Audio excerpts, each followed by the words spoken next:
Hello, everyone. Hello, hello, hello, hello.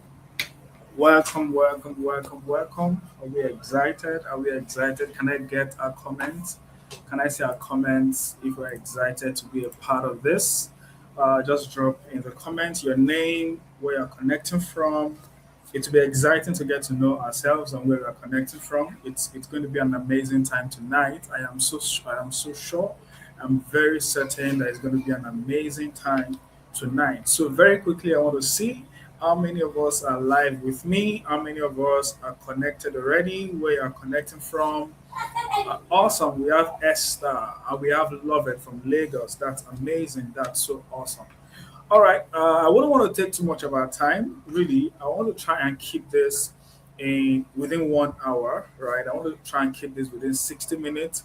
And like I said in the group, I have a lot that I prepared. I have a lot that I was really excited about this topic. It came during our Millionaires Connect 2 weeks ago, I think, where everybody was connecting with everybody. We were getting to know each other, and someone talked about leaving their job, and I just got a spark in my spirit that it's important for us to talk about some things, some very important things that we need to look at, we need to consider before we make that final decision to quit our job.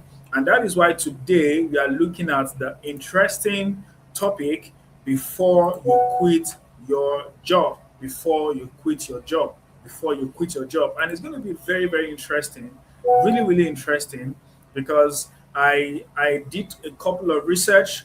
I took my time to do some study. I learned a couple of new things that I would also be teaching some of them. And I was posting on the group that I was before all my preparations, all the questions I want to talk about in this roundtable. I call it Millionaires Roundtable, right?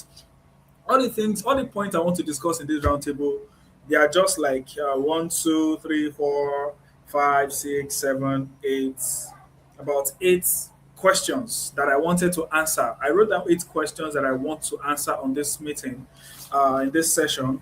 And by the time I was done with all my research, all my study, I have 12 pages of my journal.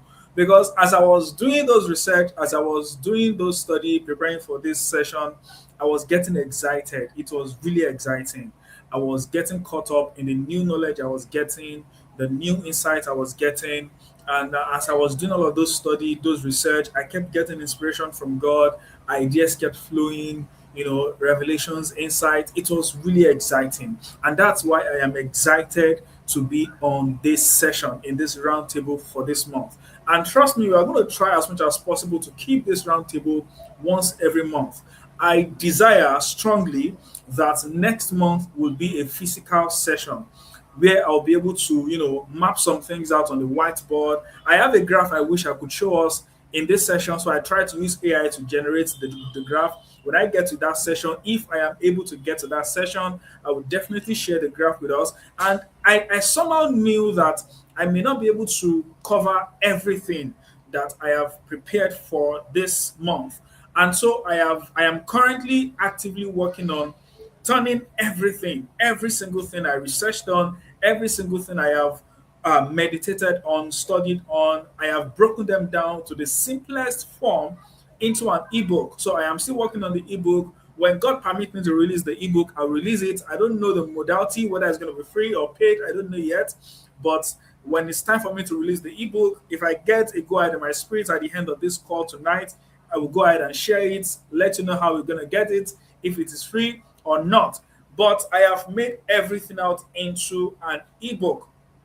But let's see how far we can go in the next probably 45, 50 minutes, because I want us to be able to ask questions. And I want us to do it like this. It's a roundtable. So it's not a formal speaker speaking, listeners listening kind of setting. So when I say something that you kind of resonate with, that get you excited, you can drop in the comments. All right, let's keep that engagement on. And particularly, most importantly, if I say something that conflict with something in your mind, maybe you have heard something about like that before and you have struggled with it, or you are hearing it for the first time and it is struggling in your mind and you want some clarification, you have questions, drop it right there and then in the comments. So the moment I spot that question in the comments, I will pause wherever I am and take that question. I think that's fair. I think we can do that, right? So that it's a roundtable. The idea I have in mind for a physical setting is everybody sit in a round table. If I can achieve that, if I'm not able to achieve that, we can have something close to that where everybody sits. It's going to be an informal conversation, right? I don't even mind using an amphitheater where people get to sit on the slab or get to sit on the floor and we get to just talk, right? We get to just talk, interact. So we learn something new and everybody share their ideas, everybody say what's on their mind, and we get to learn, we get to rub mind together, brainstorm together, and everybody go on with something unique, something new, something interesting, something exciting. So the same we can achieve a little bit virtually. So as I am going to be teaching what I have prepared for us tonight, if you have anything that's probably you've been thinking about it, it's a question in your mind. I said something that conflicts with you. I said something that you like. Let's drop everything in the comments. Let the comment be your dumping ground. Let it be your second notepad. Your first notepad should be your pen and your notepad, preferably. I'm not really a fan of jotting on phones, except you're jotting on an iPad or on a tablet, right? So either you're jotting with your pen and a paper or on your journal or on your tablet or your iPad, all right? And then when you have done jotting down, drop into the comment. Let me see that thing that gets you excited. Let me see that thing that resonates with you. See, I am super excited with the Millionaire Tribe. I am super excited with the things we are doing, with especially with this roundtable. It's going to continue for as long as God permits us. All right, I think I've said enough. So let's get straight to what we have. Are we excited, guys? Are we excited? Is this something exciting for you? It is for me. Very, very much exciting. Before you quit your job, let me show you the flyer again. I took my time to design this. Just try one or two things. If it is nice, let me know in the comments. I like it. So I like myself in suits, but I don't know why I don't like wearing it in real life. Okay, in real life, I struggle to wear suits, but in pictures, I like to see myself in suits. Amazing. So let's get to it, everyone. Before you quit your job, let me give you a backstory. Personally, when I was in the uni, I always tell people and brag to people that I would never have a CV. Like, I would never have a CV. I don't ever want to have a job. Like, I am pro business, anti job, ever. Like, I don't want to have a job. I just want to have a business. Let me build my business. And because of that mindset, it pushed me aggressively when I was in the uni. From my first year on campus, I started business, right? My first year on campus, I started business. That was 2012, 2013. Wow, that was 13 years ago. Amazing. So I started business. My first business then was graphic designing. So I was doing graphic designing. As at 13 years ago, doing graphic design for 2K was a big deal, right? So I would do graphic design for people, they would pay me. And then from there, I went to learn web designing. And then from there, I started selling some stuff. I sold prawn crackers. I did network marketing. I sold Zobo. I sold Fufu. I sold egg. I was doing a lot of businesses, right? So I told myself that I am not the kind of person that I never ever saw myself working at a job. I never saw myself working at a job. So I told myself I was never going to have a CV. I don't want a job, build your business, grow your business, hire people to work for you. I used to tell people that all the people that are chasing first class up and down, now me go still hire them last, right? So it was a vibe I was keeping for myself until I grew up a little bit and I started learning some things and I realized that getting a job is not the way we painted it to be. I used to be like those guys that will tell you that a salary is the bribe that you are being paid to let go of your dreams. I can't believe I still remember that quote. That's to tell you how strongly I was pushing that idea, that quote, that time. I would tell people that care to know, that care to listen, that a job is a bribe that your employer pays you to let go of your job. It sounded so sweet, but it was demonic. Yes, it was demonic because God is not against having a job. So why should you make people feel like having a job is a terrible thing? Right? Now, we are going to create some balances in this session, but I want you to have at the back of your mind that there is nothing wrong with having a job.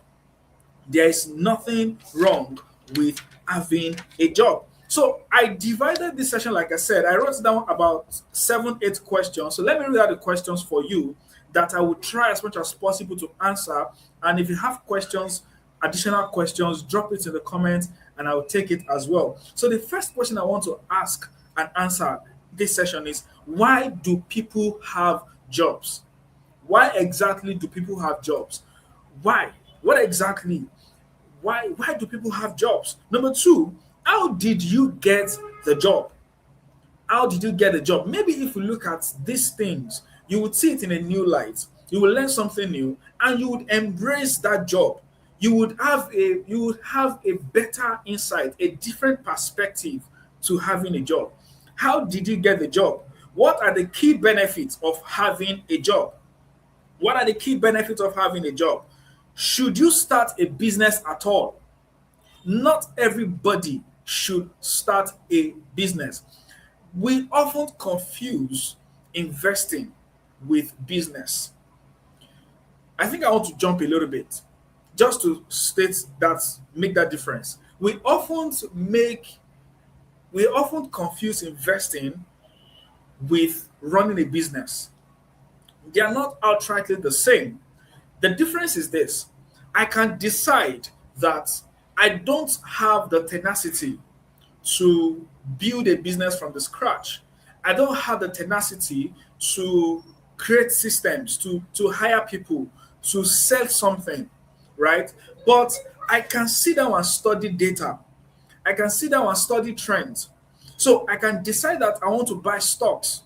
I want to get into stock exchange. I want to buy shares in companies. I want to critically study what makes companies successful and what I can use as an underlying determinant to check if this company is going to grow. So I start studying on investment. I start studying on buying stocks, buying shares. I start studying about the financial market. I start studying about all of those things. I start learning from Warren Buffett, and all of those guys. And I am still at a job. So I told myself that, okay, fine, this is hypothetical, just a scenario. And I tell myself that, okay, fine, I am not really interested in starting a business, have stressing myself with social media content, selling products, having people to work for me. I just want to remain at my job, but I want to create an investment for myself. So I start buying shares.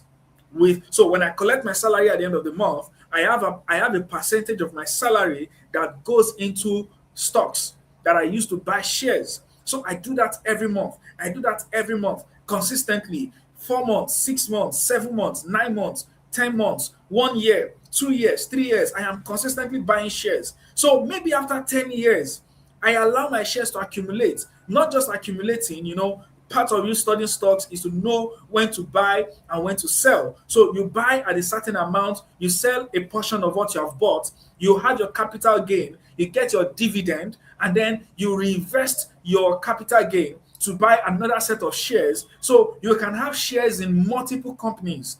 You have shares in multiple companies, but you still have your job. Now, that is not a business. That does not make you a business owner. That simply makes you a fractional investor. Yeah, a fractional investor. You have your job, you are collecting salary every month, and you are investing a portion of your salary into shares.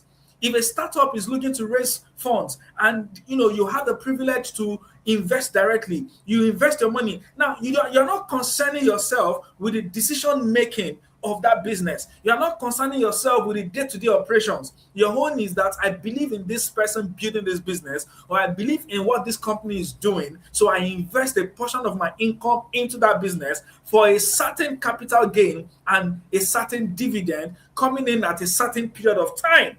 So that does not make you a business owner. And that is why I added the question, should you start a business at all? Because not everybody is meant to start a business. Can everybody start a business? Yes. Should everybody start a business? No.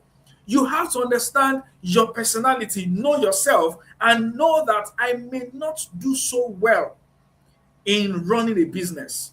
But you see, I can perform excellently well on my job, and I can use a portion of my income to invest in shares and buy stocks. I think I've said enough of that. Now, the next question is, how should you start a business?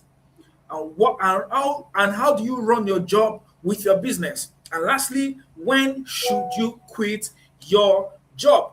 When should you quit your job? So let's go on to the first question. Why do people have jobs?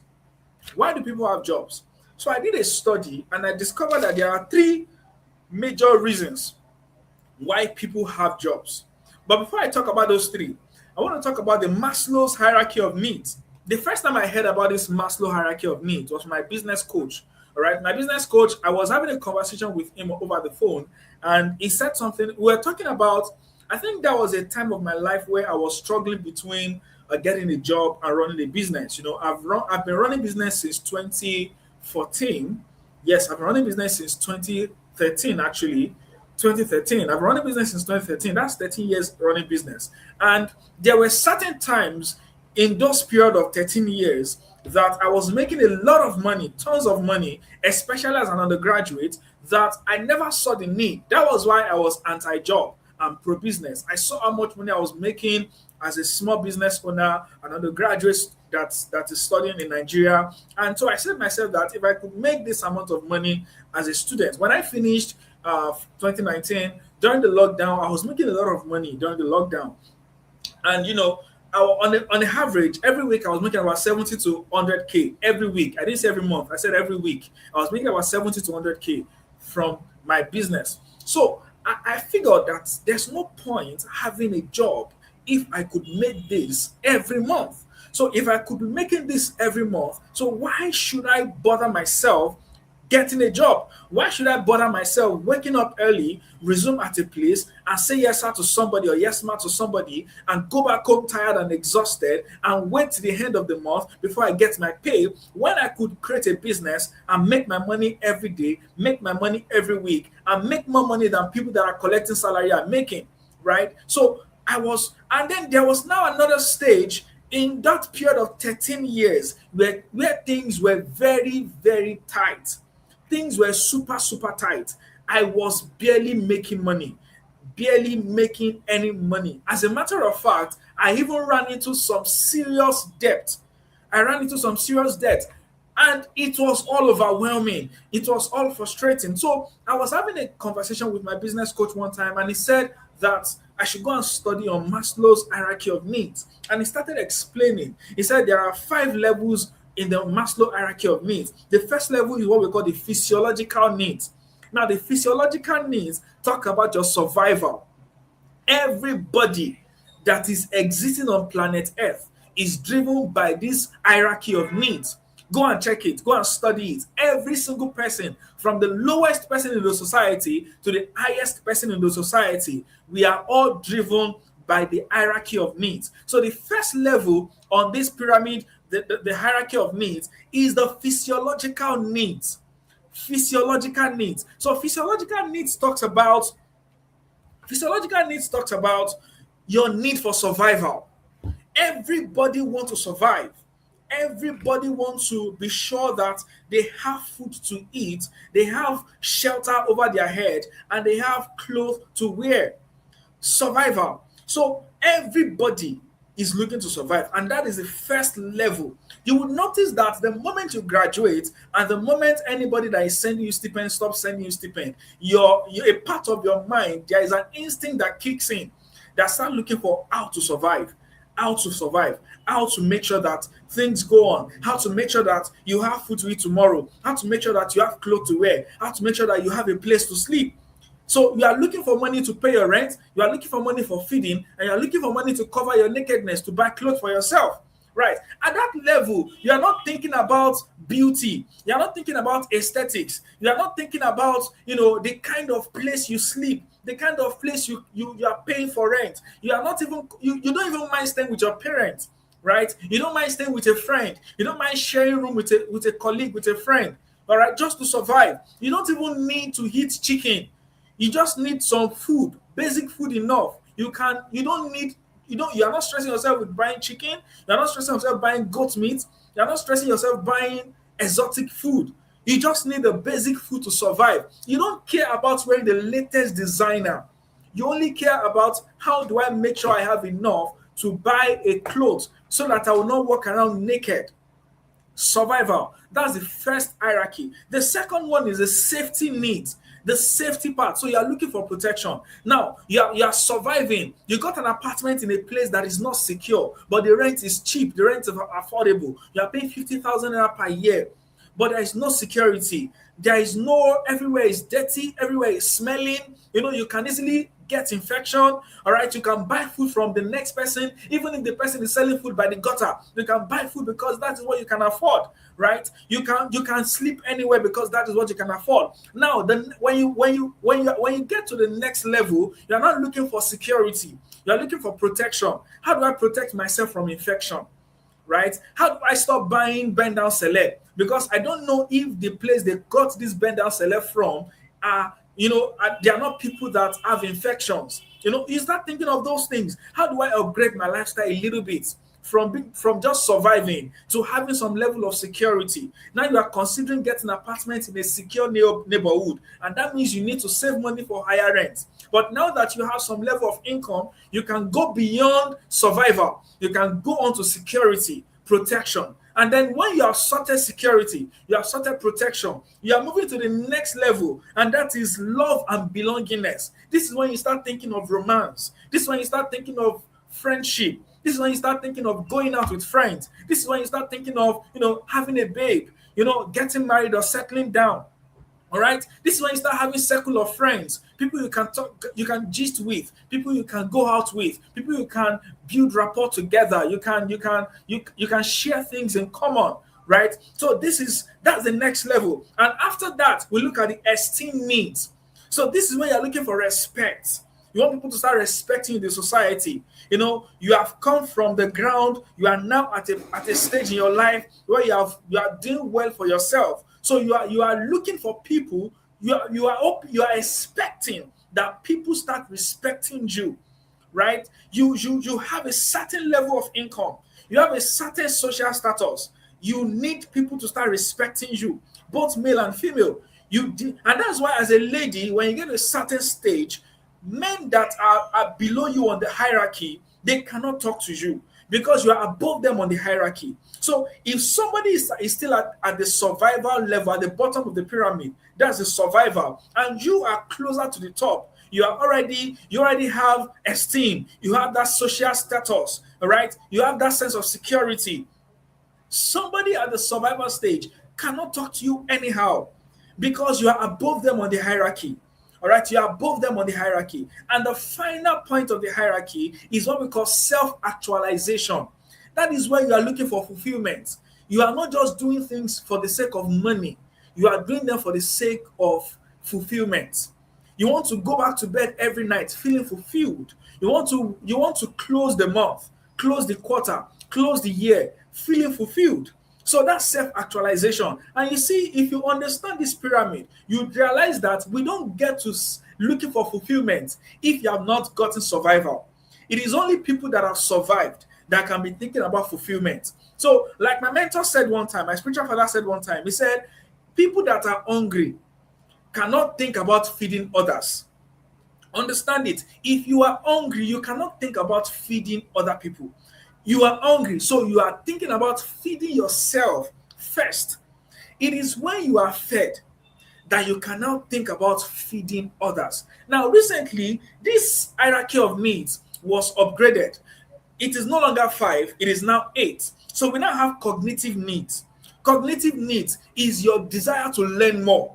If you notice in everything I said, the 5, there is no place for learning, or there's no place for you really paying attention to learning. You have survival, you have protection, you have security, you have social status, you have respect, you have fulfillment, right? So there is a cognitive need. The cognitive need is where you want to be able to think at a higher frequency than other people.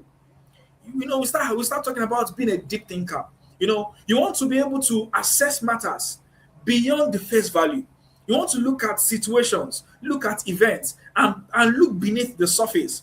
You think deep. I have a brother of mine like that. He's a deep thinker.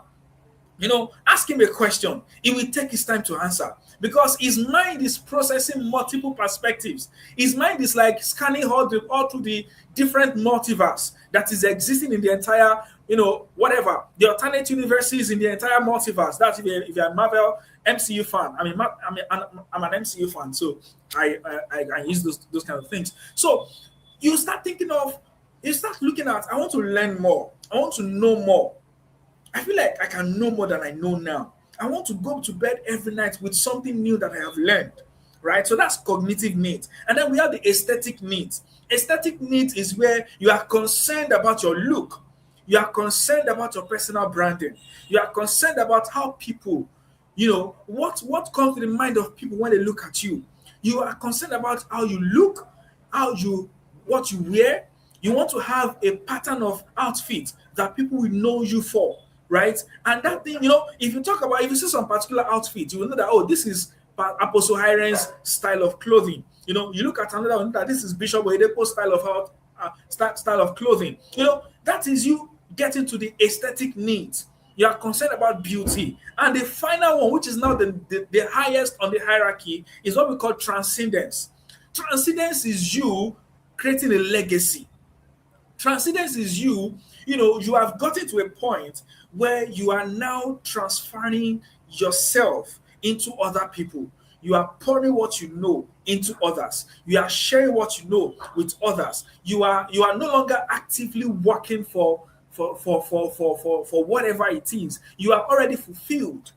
Now you are looking to raise the next generation of leaders. You are looking to mentor the next people, the next set of leaders. You are creating time. You are focusing on mentorship. You are focusing on human capital development. All right. So that being said, out of all of those needs, these are primarily the reasons why people have jobs. Now I summarized all of them into three. Number one is economic survival. That is the number one reason why people get jobs. Number two is social status. People want to have a job where they can relate with colleagues. You want to have colleagues where you go to work every day, where you can gist. And funny enough, people at work can actually become your closest folks. They can become your closest set of people. You meet somebody, you just start a job now, you meet somebody at that job, and you and that person just eat it off. You start talking, you start gisting, you start, growing together, moving together, learning together. All right. For social status, so people get jobs for that, right? Number three is communal construct. So you want to have a circle of people that you can say that you are together, you belong. You belong here, you belong to a tribe, you belong to a community. All right. So it is still boiling down to economic survival and having people around, making money and meeting people. Making money and meeting people. Now, the most important one is the economic survival. That is why people look for jobs the most. That is number one core reason why people look for jobs. And this core reason can make people take some jobs they are not even meant to take. And that will take us to, how did you get your job? Because if all you care about is the money you want to make, you might get jobs that you are, sorry, give me a second. Hello?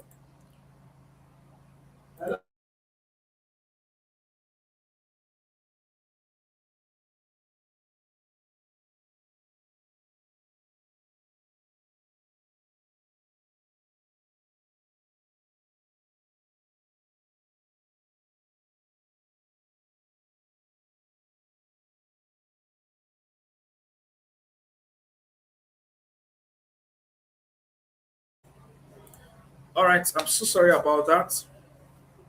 So, I was saying that, how did you get your job, right? Now, if all you care about is the money, if all you care about is the money, you would take any kind of job that comes. You will take any kind of jobs that just come your way. So let's look at, how did you get your job? And this will take me to talk about a couple of things that will make you check, how exactly did I get this job? Is this the kind of job I'm supposed to be in? Am I supposed to be working on this job? Now let's look at the origin. In my own study, I realized that getting jobs actually started from the concept of apprenticeship. People have their businesses and they get an apprentice. So the apprentice happens to be someone that is also, hear this, also interested in that line of job, in that line. So that person comes into the business, comes into the job, and start learning from their master, start learning from their boss, start learning. And then they are more or less trading their labor for education. They are exchanging their labor for skill. So after some time, they would now leave their master and start their own. So if you look at it from that lens, you would see that nobody was designed to permanently be in the same job forever. There should be a time where you can move beyond the job, where you can outgrow the job. Now, let me give you an example because I said something at the beginning that it might look like what I'm saying now is contradicting what I said. At the beginning, I said, should everybody start a job? And I was saying that some people are good investors, fractional investors, and some people should be business owners. Now, when I get to this point, does that mean when I said that nobody was designed to be in a job forever? So that means eventually, even the investors will going to start a business. That's not what I mean. This is a good example. I don't know how many of us have heard about the CEO of Zenith Bank at the time. I think it's currently a lady. I hope I'm correct. Now, she started at the bottom of the ladder in the corporate world, in the company, in the business. And she started growing in that business, in that job rather. She started growing on the job. Now, she grew to a point where her current role then could no longer contain her. So she outgrew the role. And so she was promoted. And with promotion comes more income. And after a while, she outgrew the new level. And so she was promoted again. And she kept getting promoted until she got to the highest level of promotion. Now, this is what it means. For people that don't necessarily need to start jobs, they can do better as entrepreneurs. So there is entrepreneurs and there is intrapreneurs. Entrepreneurs are those that start business outside their job, and entrepreneurs are those that are treating their job like their business, and they keep growing. They carry that job like it is their business. I hope you are getting what I'm saying. I'm not getting engagement from us in the comments, and I really want to hope and believe that we are together. I want you to understand this concept. So there is a concept of entrepreneurs, there's a concept of intrapreneurs. Entrepreneurs are the business owners, right? They're the ones that start their own business. Now, intrapreneurs are the people that take other people's business like their own business and they build and grow it. Whew, I hope you are getting what I'm saying. I'm looking for so you start. Let me take it. Let me use this scenario. You start on a job as an administrative assistant, and because of your entrepreneurship ability or because of your leadership, let me use leadership. Leadership is a better way to put it. Because of your leadership instinct, you are not settling at that level. So you got on the job, you study everything, you understood the process of your role, you perform better, you do better than everybody else, and you are thinking to yourself, I've outgrown this level. What's the next thing? So you start chasing the next level. You chase the next level. You get to the next level. You start becoming the best. You do everything. You are a leader. You leaders don't stay in one place. That's the truth. So you know everything. You learn everything. You become the best. They move you higher. You get to the top again. You do the same thing. They move you higher again. You get to the top again, you do the same thing, they keep pushing you higher because you are a leader. So you keep pushing higher, you keep getting better, you keep improving, they keep celebrating you, they keep promoting you. You are an entrepreneur, right? So you've carried that company, that business like it is yours. So you start building it like it is your own business, right? You start treating it like it is your own. So you keep going higher, you keep getting promoted, you keep getting more income along the line. All right. Now, that is an entrepreneur. So when I say that nobody was designed to be on a job forever. That is what I mean. Even if you are not going to start your business, you should not remain an administrative assistant for 15 years, for 10 years, even 5 years. Someone like me, in a sense of humility, I need maybe 3 months to learn where I am and to outgrow it. I was working with a guy in the US last year, and in 3 weeks, in my first week, I understood everything he does. My third week on the team, I was promoted to become a manager. I met people in that team on the team that have been on the team for months, some of them for a year plus, and I became a manager of all of them. I was just 3 weeks in the company. I stopped working with him after a while. I joined another team.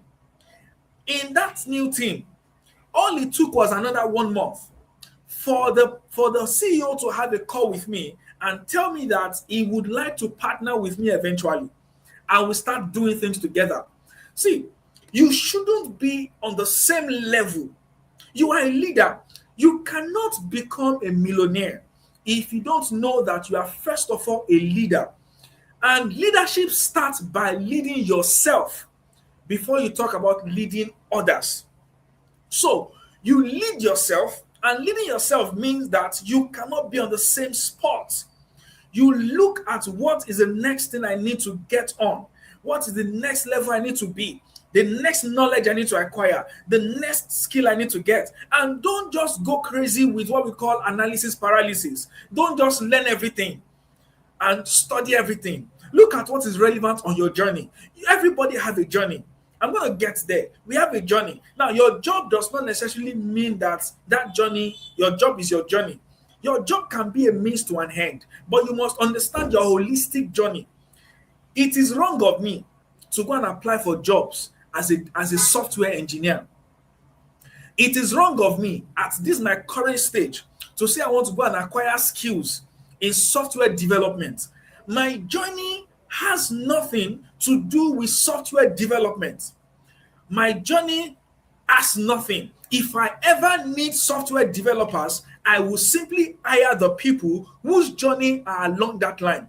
But do you know that I can be a software developer by skill and decide to take a job as something else? Probably I can decide to take a job as a virtual assistant, but I'm a software developer. But I need that job as a virtual assistant just to get access, just to get entry. I was speaking with a client last week, and during our conversation, she's in the US. She's Spanish. She's Spanish that lives in the US. So she was telling me about her business, and she was asking me if I know anybody that can help her do this. Now for that kind of person, I came in for something else, but she's telling me what she needs. So assuming I can do what she needs, I would have offered to do it for more income. Understand this. I think I'm jumping beyond myself because I'll still get to a point where we are going to talk about your passion and your job, because and business rather. Because many people think that the only job I want to do now is a job that aligns with my passion. And what is your passion? Your passion is to teach. Or let me use Esther is on the call. Your passion is to mentor teenagers. So what kind of job do you want to get? If you want to get a job that aligns with that passion, then you have to be a teacher in a public school or in a secondary school. That is where you meet plenty teenagers and you'll be their teacher. And as a teacher, you have access to them. That is literally speaking. But you see, I'm still using Esther as an example. You can be Esther, that is a barista, and have passion for teenagers. That does not negate your job as a barista. That can only give you more influence over the teenagers because you are a successful barista and they will look up to you. And as a barista, that with all your certifications, you can decide that I want to start working with foreign companies. And you know that your entry, your access is to start as a legal assistant. So as a legal assistant, you get to work with international companies, international attorneys, international legal firms. All right. So you start as a legal assistant. So you start as a legal assistant as a job. They are paying you in foreign currency. So you have your income that can meet your needs, your hierarchy of needs, right? On that job, you get better and you start doing more than an assistant. So they promote you to just to a counsel. I don't know the terminologies you use, so forgive whatever I say. So you move from being a legal assistant to a legal counsel. And from a legal counsel, you become a junior partner. From a junior partner, they decide that, oh, you are too valuable to us. Do you mind relocating to our country? We would like you to be working with us on site. And you get promoted. Now, you are getting promoted. You are not staying on the same spot for long. You are moving from one spot to another spot, from another spot to another spot, and you keep growing there. And there are some people that the moment they start seeing themselves as a leader, they are thinking of how can I start my own at the same time maintaining what I'm doing here. So I have this job as a legal assistant, but you see, I want to start my own business. I don't really see myself staying too long in the legal space. I don't see myself doing 20 years in legal space. I see myself building my own business, building this and this, building that, building this. But you see, in that legal space, what are you doing? I am there to learn. And that takes me to the kinds of employees we have. There are two kinds of employees. There are the apprentice and there are the servants. There are the apprentice, not these things I'm saying. There are the apprentice and there are the servants. Now, the servants are those that just care about the salary. Just pay me my salary. I will resume to work Monday to Friday, 9 a.m. to 5 p.m. I will resume at my job. All I care about is what you ask me to do, and I will collect my salary at the end of the month. I don't concern myself with learning more about the industry. I don't concern myself about getting better on the road. I don't even concern myself about looking for promotions. I leave promotion for those that care about the job. I don't care so much like that about the job. I'm just here for the salary. So just give me my KPI. I meet my KPI. I don't even do past myself. Once it is 5 p.m., I carry my bag and I leave. I don't get to the office until 8:50 a.m. and I don't leave the office later than 5:10 p.m. I don't do overtime. I don't stress myself. I cannot come and kill myself. That is a servant. That is a servant. They only care about the salary. You give them the KPI, they execute it as you want them to execute it. They don't try to do better. They don't try to go overboard. They don't try to go above and beyond. They don't carry your business on their head. They are servants, and we have them in every companies. We have them in every companies. There are people like that. Their own is they resume, do their own, and go home. End of the month, collect their salary. They don't stress themselves about promotion. They don't stress themselves about getting better. They don't stress themselves about learning other skills, upskilling. They don't. Just give me my salary. And they add it to their CV as their part of experience. And there is the other one, which is the apprentice. Now, the servant is trading his time or her time for the money. But you see, the apprentice is not just there for the money. The apprentice will also get salary, just like the servant. But you see, the apprentice will pay attention. What is making this business work? How can I make sure that this company is moving faster? How can I be better on this road? How can I get my boss to like me? You know, my mentor was talking about something, and was talking about when you have a job, it is high service. All these, I don't like to do high service. If you have a job, you have to do high service. I have a company, a small company, and I have people that work for me, and I see everybody working for me. I know the ones that can do more than themselves. I know the one that can go overboard. I know the ones that can trust with some things, and I know the ones that can call for some certain things. It is high service. Your boss is watching, so you have to do high service. You have to let them see that you are not just like everybody else. You are doing more than everybody else. You are better than everybody else. You have to do high service. You have to do high service. You just have to do high service. An apprentice is like the teacher's pet. He would want to know what is going to make the boss happy and do it. If it requires that he has to go and learn something new, he will go and learn something new. And he will come back and make sure he do that thing that will make the boss happy. So the boss is talking about the plan for the quarter. And he says something like, oh, we are trying to hit this particular milestone, but then for us to hit this particular income revenue target at the end of the quarter, we need to do this, we need to do this, we need to start reaching out to partners in this country, we need to start reaching out to people in this country, we need to start talking to partners in these companies, we need to start studying this about our competitors. You that you are on the company, that you are the apprentice, they will not call you apprentice. You enter that position as an apprentice by yourself, by your choice. So what you will do is that your boss have given you the vision, your boss have casted the vision. Your own is to take the one that you can do, that is important to the boss, that the boss is particular about, and you start studying. The boss said, when you start talking to people in Brazil, your own is go on LinkedIn, set up a LinkedIn account, start researching for people in your company space that are in Brazil, start building connection with them, start talking to them. The next meeting you are having, you tell your boss that, oh, that's why when the boss said that when you start reaching out to partners in Brazil, I was, just playing around on my LinkedIn and I decided to reach out to some people in Brazil. And so far, I've been able to speak with 3 people and they would like to work with us. They would like to do this for us. They would like to partner with us. And your boss is looking at you like, who sent you errand? But the boss is happy because the boss will see value in you. It will be like, oh, wow, you took that initiative. You took that initiative. I did not say that it is part of your KPI. You met your KPI and you still did something extra. And I did not even promise you an income increase, but you chose to do it. It will see you as beyond an employee. It will see you as somebody that wants to go over and above, somebody that wants to learn, somebody that wants to do better, somebody that wants to be better. And it will start gradually entrusting more responsibility to you.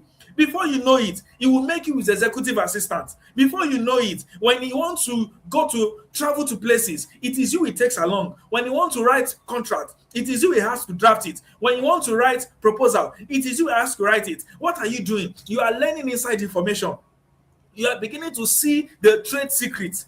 He's gradually showing you the things that are making the businesses work, the things that is making the company move. You start seeing that, wow, so this is how to write a contract that I can send to people in Brazil. So this is how to write, to draft a proposal. So this is how to do this. Wow, so this is how much we are making in the month. Wow, so this is how much the quarter is making. And mind you, if a servant gets access to that information, let me tell you how they will think differently. A servant will see how much they are making in terms of revenue every month, every quarter. And he'll start saying that they are making 100 million naira and they are paying me 100,000 naira. That's a servant's thinking. A servant will be thinking that what he's doing deserves more compensation. And the truth is, it does not. So a servant is thinking, the company is making 100 million every month, but they are paying me 100,000. How many are we in the company? We are just 20. So if they are paying everybody 100 million, that is just how much? 2 million. So the company is pocketing 98 million. That's a servant thinking. Their thinking is shallow. They cannot comprehend that what is a company doing with 100 million. It is more than paying you 100,000. Yes, a company can be making 100 million revenue. That does not mean that they don't have other projects. That does not mean that they will need to start paying you 5 million. No, it doesn't make any sense. They did not build the company by paying people in the exact same proportion of the revenue that comes in. If that is how they pay you, they pay people, you will not meet that company to hire you. But an apprentice, we think that, wow, there's potential in this industry.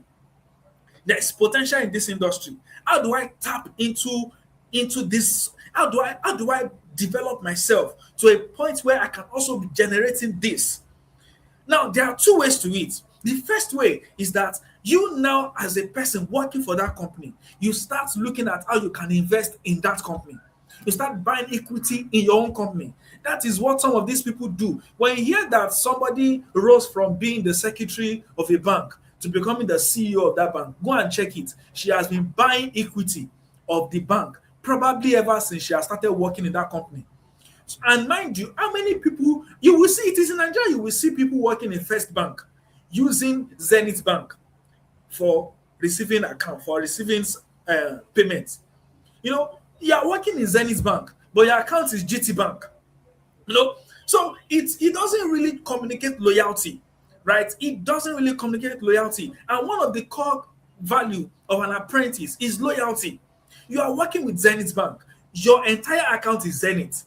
If you are going to have an account with any other bank, you can, but your Zenith will be your predominant primary bank, right? So you will start buying equity, buying shares in that company, buying shares in that company, so that you become a part owner of the company you are working in.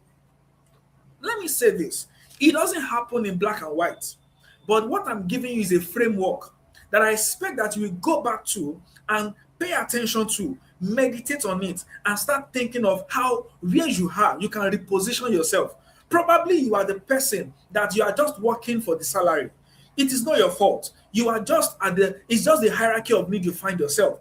Now you want to start thinking, how do I become better? I'm a leader. I cannot think like this. How do I get better? How do I do better? How do I make sure that I become recognized? I become an apprentice. And when you finally become that apprentice, is when your boss can start entrusting you with some secrets without you asking for it.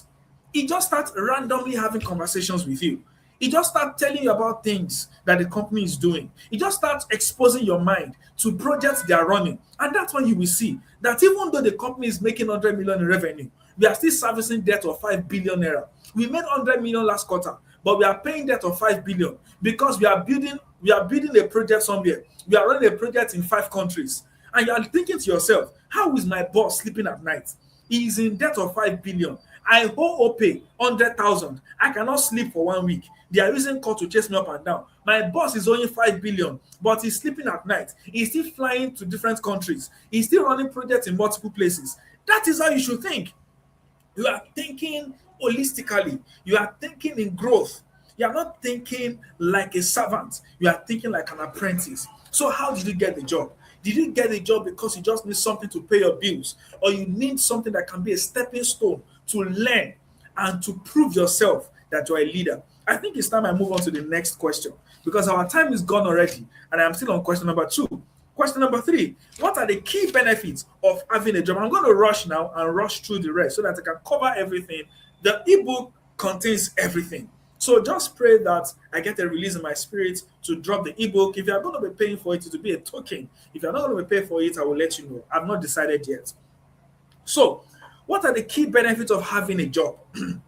Now, I'm doing this in comparison with owning a job. You see, having a job, if you want to start a business, what do you need? The first thing that comes to your mind is, I need capital.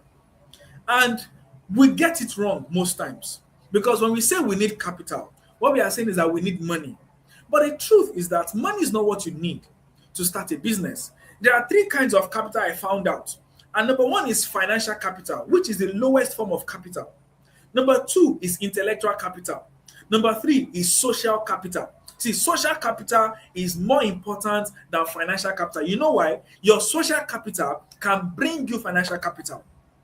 Your intellectual capital is what makes you unique, what makes that business unique, because your intelligence is what you bring, right? Your intelligence is what you bring. Financial capital is the money part.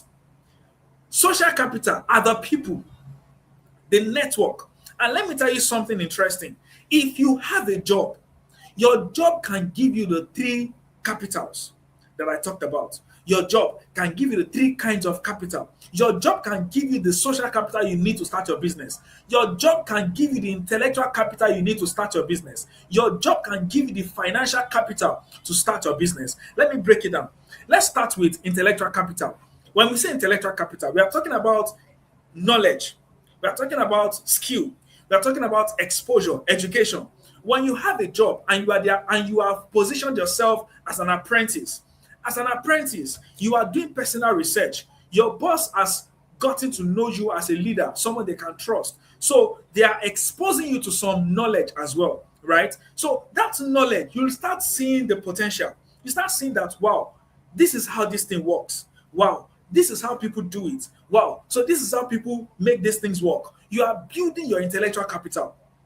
Intellectual capital contains of 2 major things: education and experience. Education and experience. Education is when you acquire the skill, you learn, right? You study, you do your research, you hear your mentor speak, or you hear your boss speak, you pick points, you learn something new.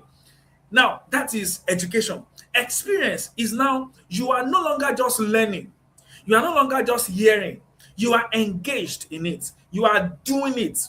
You are able to also get results. You are able to also implement, execute, practice.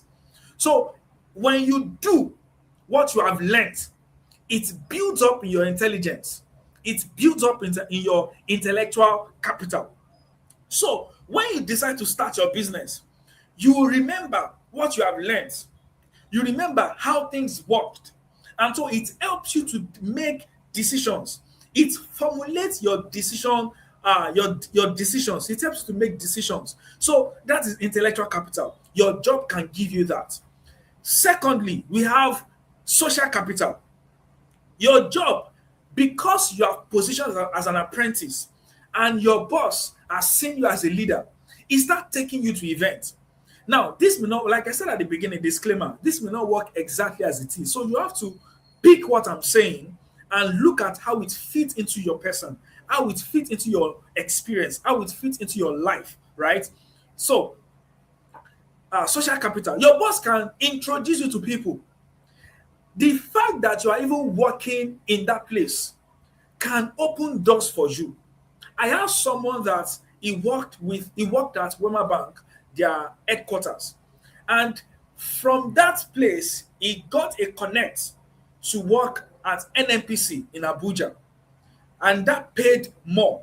Now, from both working at Wema Bank in Lagos and NNPC in Abuja, he has created a form of social capital for himself. So there are people that he has worked with at Wema Bank that knows him and can vouch for him. And there are people that he has also met at NNPC that he has worked with, and they also know him and can also vouch for him.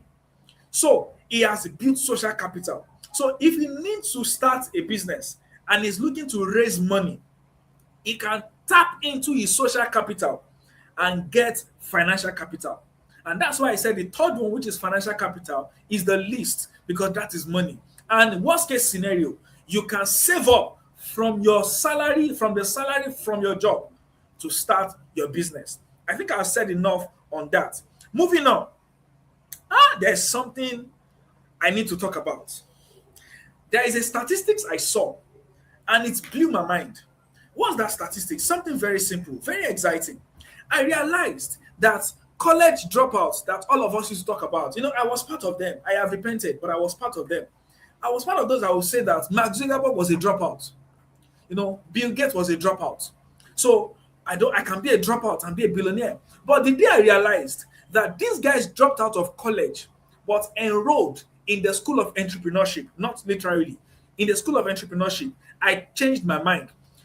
Now, they dropped out of college, but somebody took them as their mentor. Somebody decided to be their mentor. Probably the investor decided to school them. Probably. But I'm very certain that they dropped out of college and they enrolled in a school of business, informal school of business. And then I realized something very interesting, that globally, I'm reading this because I wrote it down. Globally, over 75% of high growth founders had at least 5 to 12 years of employment. Did you hear what I just said? Over 75%, globally speaking, over 75% of high growth founders had at least 5 to 12 years of employment before they started their business or before they focused on their business. What does that tell you? Now let's come down to Africa. It's closer to home. In Africa, 60 to 65% of founders started from a corporate role, started from a job. 60 to 65%. You can do this research yourself. I bet you will see the same thing. I took my time. I did the research. 60 to 65% of founders that are doing well. Go and check Money Point. Did you know that Money Point was once an employee? I've forgotten the name of the company. If you remember the name of where Tosin and Oyinlola worked before he started Money Point, you can let me drop it in the comments. I've forgotten, but I read about him and I knew that he started from a job. He was once an employee before he started Money Point. The founder of Seller, Douglas, was once an employee at Paystack before he started Seller. The founder of Conga was once an employee. Go and check all of these guys. Most of them were once employee. So what is your problem? You don't want to have a job. People have built successful businesses. People that have built successful businesses, most of them started from a job. I think I've said enough on that. Now, there are two categories of entrepreneurs that I saw from my research. We have the corporate elite and we have the transitional hustlers. The corporate elite, they are just about 30 to 35%. These are people that had the opportunity to work at big companies. Big companies. So the big companies give them that leverage. They've met, if you work at a big company, you will meet big people, right? So they've met amazing people, decision makers. So they get to tap into that network and scale faster. And we have the transitional hustlers. The transitional hustlers are much more. And the reason is because the jobs that are available can only take a certain fraction of the people looking for the job. So other people are running their job plus a side hustle. So they keep running their job and their side hustle. Like me, for example, I have a job and I have a business. So you can call me, I am part of the transitional hustlers. I'm not a corporate elite, right? I did not work with any big companies. So yeah, thank you. He worked at InterSwitch before he started Money Point. So transitional hustlers are people that have a job and they are also running a business. So they are running both simultaneously. And the moment their job, their business starts making more money for them than their job, they leave their job. So, in summary, having a job can give you access to network, access to exposure, and access to initial funding. And mind you, a job can give you cushion for stability. So, should you start a job and why? In this section, I will show you a graph that I talked about earlier. Look at this graph. Look at this graph on the screen. Now, AI made it look more complex, but the one that is in the ebook is much more simpler than this. If you look at this, the blue line is the job, the graph of the job. The orange line is the graph of a business. At the beginning, a job looks better. At the beginning, a job looks better, right? So, at the beginning, a job can give you that salary that you're looking for. And over time, it comes with promotion. And so your salary looks linear. The truth is that on a job, your salary is linear. It follows a linear growth. And that linear growth will eventually cap up at a particular ceiling. It will get to a point where it will not grow as much. But you see the business part. On the short-term basis, businesses look terrible. People that have jobs might be the one borrowing you money to survive because you are building a business. You see, and this is why if you have both a job and you are starting a business, keep your job until that point where your business is paying more than your job. Now, at the beginning, business will take more money from you. It will take money from you. You might run at loss for a while, especially when you just started a business. But over time, on the eventual long run, a business will grow by geometric progression than a job that is a linear progression. Do you understand what I just said? If you understand what I said, let me know. Because if you understand this growth pattern I just drew for you, job is linear, business is exponential. At the beginning, a job is better. Business will take more money from you. At the in the long run, a business will pay you more than a job. So, should you start a business? You should start a business, but not everybody should start a business. Understand your personality. Are you the kind of person that can run a business, or you would do better on a job, or you actually need a job to be able to do better on a business, or you would rather have a job and be able to afford to invest in shares, buying businesses, buying shares in companies, buying stocks. I want to move on to the next stage. I'm almost coming to an end. Whew. How should you start a business? I want to stop. I want to stop. I want to stop. I need to stop. I need to stop. I don't want to go further. I felt like I have poured out a lot, and probably we would have another session where we talk about how you should start a business, how to run your business, and when you should quit your job. Now, let me just talk about when to quit your job, and I will close. Let me jump. Let me talk about when to quit your job, and we'll close. The first thing you must do is that you must detach your emotions from your income. What I mean is this. First of all, start that business while you are still keeping your job. Let both of them be running simultaneously. Watch how much you are making. Watch how much your monthly salary is. Watch how much your business is bringing for you every month, right? Watch, pay attention to them. Track everything. Track how much your business is generating. Track how much your salary is every month. Now, create a runway rule. What does a runway rule mean? A runway rule is can you create 6 months of living expenses saved up? So you are saving aggressively from your salary and from your profits. You are saving aggressively. You know how much your lifestyle costs you every month. You know how much you pay for rent. You know how much you spend on food. You know how much you spend on utilities. So you want to save up enough that can take you for 6 months. That can take you for 6 months. Save up enough that can take you for 6 months if there is no income. So if your income stop now, you should have a saving that can take you for up to 6 months. That is a runway rule. Create a runway rule. Number 3 is have an income proof point.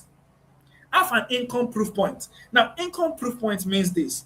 Can your business, or as your business started generating net profit? Now, I did not say gross profit, net profit. After you have deducted your tax, you have paid all you need to pay for, you have done all you need to do, your net income from your business consistently, it must exceed 50% of your job income for at least 3 months. Let me break that down. If your monthly salary is 100,000 naira per month and you have started your business, if your business is still generating you 20,000 naira per month, it is very wrong of you to quit your job. If your business is generating 50,000, don't get excited and quit your job. If your business is generating 100,000, exactly how much your salary is generating for you, it is also not time to quit your job. Because if you quit your job because your income and your business profit is your salary and your business profit is the same, you will put all the expenses on your salary, on your business profit, and that will wear you down. And that's why I started by saying that have a 6-month runway saved up so that even if you quit your job, you will not touch your business profit for at least 6 months, which will give you room to build up more income. I hope I'm not confusing you. This is why I love whiteboard. I would have been able to portray everything I want to portray on the whiteboard. But are you getting what I'm saying? So your income is 100,000 naira from your salary, and your business has started generating you 100,000 naira every month. It is not time for you to quit your job. It is only time for you to quit your job if and only if, or when and only when, your business profit has generated at least 150,000 naira, 50% more than your salary. 50% more than your salary. So your business has started generating 150K every month. Not the first month, not the second month, for at least 3 months. Understand this. You have created a 6-month runway for yourself. You have saved up 6 months income for yourself. So your business has started generating more than 50% of your salary.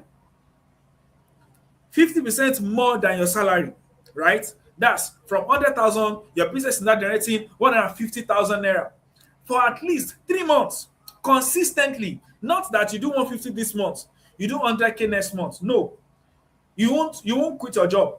Your business must bring 150 this month, 150 next month, 150 next month. At least it can be 150, 155, 150, 150, 160, 170, 150, 200, 170. But at least for 3 months consistently, it has brought you more than your salary by 50% consistently for 3 months. That is the only time you can now say that, yes, I want to quit. And even at that, we wait for the last point. And the last point is this: what is your capacity cap? What is your maximum bandwidth? At this point, your job is the reason why your business is not growing in income. You need to double your income, you need to double your business profit. But because you are spending time on your job, you are not able to spend time on your business. At that point, your job has started costing you money. Your job has started costing you money. So, because of your job, you are not able to double your revenue. You are not able to triple your revenue. At that point, your job has started costing you your business profit. So, if you have created 6 months of runway, number one, number two, your business profit is giving you 50% more, 50% more than your salary. Number three, your job has started taking, your job is not allowing you to put more time on your business to double your income or triple your income. When those three conditions are met, you can go ahead and quit your job. You have my blessing to quit your job. If you want us to look at this carefully, map it out yourself. How much is your current salary? How long will it take you to save up for 6 months of runway? And you need to start your business. How long will it take you before you can start making 50% more than your income so that you can eventually quit your job? And when you have figured all of that and we have seen the data on paper, this is not something you do emotionally. That's why I started by saying that detach your emotions and focus on the data. I think at this point I want to stop. Do we have any questions? Do we have any questions? I want to take questions. I want to take questions. Do we have questions? Questions. Let's drop questions. If there are no questions, it's a good place to call it a night. If there are no questions, give me feedback. How was the first Millionaires Roundtable? Give me feedback. How was the roundtable? Was it worth your time?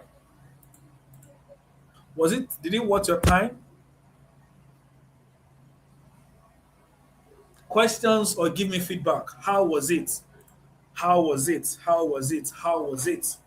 Did you get value? Was it worth your time? Will I see you next month? Next month is most likely going to be a physical edition. Most likely going to be physical. Most likely going to be physical. I don't know yet. I've not figured out the logistics. I'm not getting questions. I'm not getting feedback. So I want to close now. If you have questions, raise your hand before I close. We can drop the feedback in the WhatsApp group, right? So I want you to look at what we have learned in the last 1 hour and write a feedback for me, please. I want it. I want to see it. Write a feedback for me in the WhatsApp community. In the WhatsApp community. If you are not in the WhatsApp community, you can let me know. Okay, somebody asked a question. Do business really pay more than a job? Yes. It's about growth. Your business should grow to a point where it will pay you more than a job. And in the long run, business always pay more than a job. Business will always pay more than a job. However, for your business to pay more than a job, there are a lot of factors. See, we are a community. We are not rushing, right? We are not rushing. So we are going to take our time. We have time. We will take time to break down all of these things. Everybody in the Millionaire Tribe will build a successful business. And those that don't want to build a business that want to invest, you will invest successfully. I give you my word. See, take my word for it. Because I have a covenant with God. Nobody in this community, the Bible says to us that none shall be weak among them. That is one word that has stuck with us since we have started this community. None shall be feeble among them. So everybody in this community will run a successful business. everybody in this community will run a successful investment. So, business long run will pay more than a job if you get it right. Trust me, if you get it right. And I am here to bring facilitators and to also coach you to make sure that if you build a business, it will become so successful that you are building globally, right? So relax. We are going to get there. We are going to learn how to make sure that your business will pay more than a job. How do you align your job and your business? This is the part that is the part I skipped, and I skipped it intentionally because it will take me to another level of teaching and time is gone already. So maybe what we are going to do is we're going to have another session on balancing your job with your business. So it will be an extension of tonight. So we're going to have another session of balancing your job. I don't want to rush it. Honestly speaking, I don't want to rush it. But to help you, it is already in the ebook. I converted my entire jotting, my 12 pages of jotting into a 33 page ebook. A 33-page ebook, but I'm still working on it. I am still working on the ebook. I can't release it yet. I'm still working on it. I have to read it over and over again, make sure that because once I put it out there, I put it out there. I cannot retract it and correct anything. So I have to read it and read it and read it and be sure that it is perfect to go out. So if I don't have another teaching session on this, that ebook will explain this question. All right. It will explain this question. All right. So thank you, everyone. Like I said, I really want us to take our time to think about tonight. Write me a feedback and drop it in the WhatsApp community, in the WhatsApp group. Please don't send it to my DM. Send it to the WhatsApp group. I would appreciate it in the WhatsApp group. I celebrate you for your time. My heart blesses you. Thank you for showing up, and I'll see you on WhatsApp and in the next Millionaires Roundtable. Enjoy your weekend, and I'll talk on WhatsApp.